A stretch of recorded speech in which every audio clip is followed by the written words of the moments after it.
¿cómo están? Yo soy Luis de Proyecto Mueble y hoy vamos a hacer un capítulo más de esta sección que tanto les gustó, que es Ideas Millonarias, que consiste en hacer cosas con pequeños recortes y aprovechar al máximo esos trozos que a veces son basura. Bueno, hoy no, lo vamos a convertir en otra cosa. Hoy, por ejemplo, voy a utilizar todos estos recortes que me quedaron de otras cosas. Utilicé para un trabajo varias maderas en las que le tuve que sacar el espesor, entonces me quedaron todos estos pequeños restantes, ves que están cortados desparejo y demás. Falta cepillar porque tiene muchas marcas y otras cositas, pero me parece que lo podemos usar para algo, estos pequeños recortes. No quiero usar uno solo, sino que tengo ganas de hacer algo lindo, tal vez quede lindo, tal vez no, pero es, por ejemplo, juntar todas las maderas así y hacer un trabajito. Seguramente si ya vieron la portada de la imagen, la portada de la miniatura, sabrán de qué se trata, pero en fin, vamos a usar estos pequeños recortes. Acá tienen, esta se llama marmelero, esta se llama guayubirá, otra vez guayubirá, marmelero otra vez guayubirá, bueno, la única que tenía, en fin. Después tenés también álamo, tenés paraíso y acá hay un par más, que también son de las mismas, repetidas. No suelo trabajar tantas maderas, no tengo tanta variedad, pero con esto y esta variedad de colores, creo que con eso está joya. Recuerden, como les digo, siempre pueden suscribirse en el botón de abajo que dice suscríbete, es totalmente gratis, a mí me suma un seguidor, a mí me hace muy feliz y a vos no te cuesta nada. Poner un like si te gustó. Y nada más, eso, te dejo todas mis redes sociales en el primer comentario. En fin, vamos a hacer el proyecto, dale.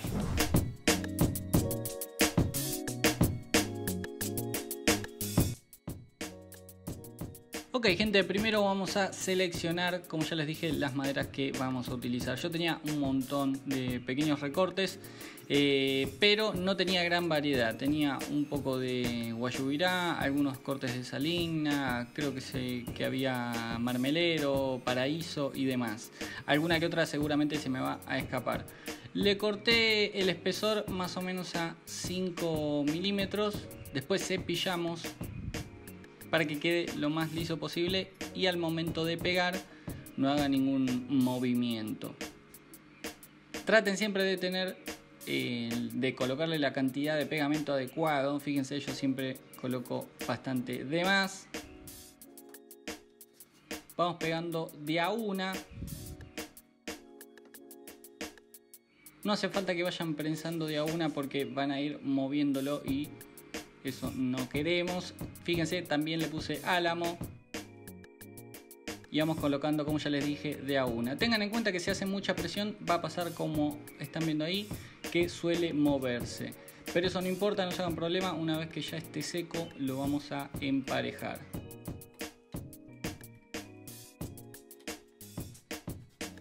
Ok, perfecto, ya secó toda la noche, le pusimos unas prensas, con estas prensas C no las soltás más. Obviamente con el esfuerzo de las prensas se mueven un toque, ¿ven? Se mueven, porque eso es muy difícil tenerlo, o sea, hay que prensarlo de varios lados para que no se mueva. Se suele mover. Ahora vamos a sacarle las prensas, ya secó, vamos a cepillar seguramente de este lado o cortar del otro lado lo mismo, cortar acá y ya tenemos lo que sería la base de nuestro proyectito. Una vez que ya secó, nosotros lo dejamos toda la noche. Una vez que ya secó, fíjense que quedó un poco desnivelado y ahí le dimos con la cepilladora. Ustedes pueden hacerlo también, si en el caso de que no tengan cepilladora, lo que pueden hacer es primero pasarle obviamente formones para sacarle el resto de pegamento y después pasarlo, como ven ahí, por la sierra de banco. En el caso de no tengan ninguna de estas herramientas, pueden también lijarlo directamente mucho, lo más que puedan, para sacarle todo el resto. Una vez que ya está el bloque principal armado, lo que nos resta es cortar ya los posavasos, o por lo menos lo que sería el espesor de lo que serían los posavasos. Fíjense que yo voy cortando de a poquito, de a mitad, es decir, subo el disco hacia la mitad, doy vuelta a la pieza sobre el mismo lado, usando siempre el mismo lado como tope, y vuelvo a realizar el corte. Si se les dificulta un poco, traten de bajar el disco y van subiéndolo de a poco, de esa manera tienen el corte más prolijo y más suave, y así le van a quedar los pequeños cortes.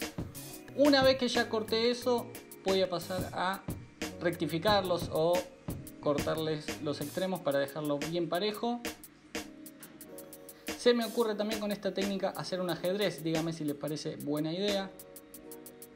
Y ahí ya tengo la medida de lo que van a ser los posavasos. Cortamos todos, me quedaron los cuadrados y a las esquinas yo le hice...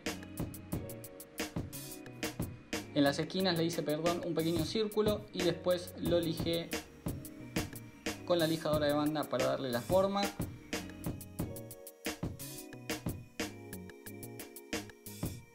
Y de esa manera, ven, quedan las esquinas muchísimo más, a mí estéticamente más lindas. A mí me gustan más así. Después simplemente pasan a lijar. Pueden lijar con orbital, rotorbital o si no también a mano. Les recomiendo mucho hacer la plataforma de lijado, que es esa que ven ahí, que es simplemente una madera con hojas de lija pegada y con eso pueden lijar pedazos pequeños. Ya casi, le vamos a pasar un poquito de poliuretano. Teníamos pensado pasarle aceite, pero el tema del aceite es que el aceite y el agua, el pegamento que usamos no es resistente al agua. Hay otros pegamentos que son resistentes al agua, yo no tengo, pero sería ideal utilizar ese pegamento. Pero si le pasamos un poliuretano, que es el que le vamos a pasar, va a generar una pequeña impermeabilidad que no va a dejar que pase el agua para el lado del pegamento y a su vez le va a dar un tono muy lindo. Quiero que quede el mismo tono, no quiero que cambie, le va a dar un poco de hidratación y brillo, pero nada más que eso. Bueno, después les pasamos con una pequeña esponja. Esto es opcional, nosotros le pasamos poliuretano porque como va a estar en contacto seguramente con agua constantemente, ya que le vamos a colocar un vaso con cerveza fría o lo que sea, siempre va a estar un poco mojado, entonces mejor darle una pequeña manito para que esté impermeable. Con esponja simplemente ya va a quedar muy bien. Y así es como quedó. Díganme si les gustó, déjenme un like y recuerden, como les digo siempre, de suscribirse. Y bueno, eso es todo, espero que les haya gustado, como les digo siempre, a mí me encantaron, me gustaron mucho. Me hubiera gustado tal vez hacerle una cajita para que mantenerlas ahí y que estén ahí, pero bueno, no alcanzó el material. Sí, alcanzó el material, pero yo no tenía tantas ganas tal vez de hacerlo. Pero quedaron muy bien. La otra que quería hacer es hacerle un agujerito, pero es como las tablas de picar las hago así y esto quedaría como en juego bien, pero no, las dejé ahí, listo, es ahí. Son posavasos, basta, tanto quilombo no, son fáciles de hacer, quedaron muy lindos ya y ya está. Como les digo siempre, espero que les haya gustado, no se olviden de comentar, compartir, suscribirse, les dejo mis redes sociales en el primer comentario. Nos vemos en el próximo video. Chao.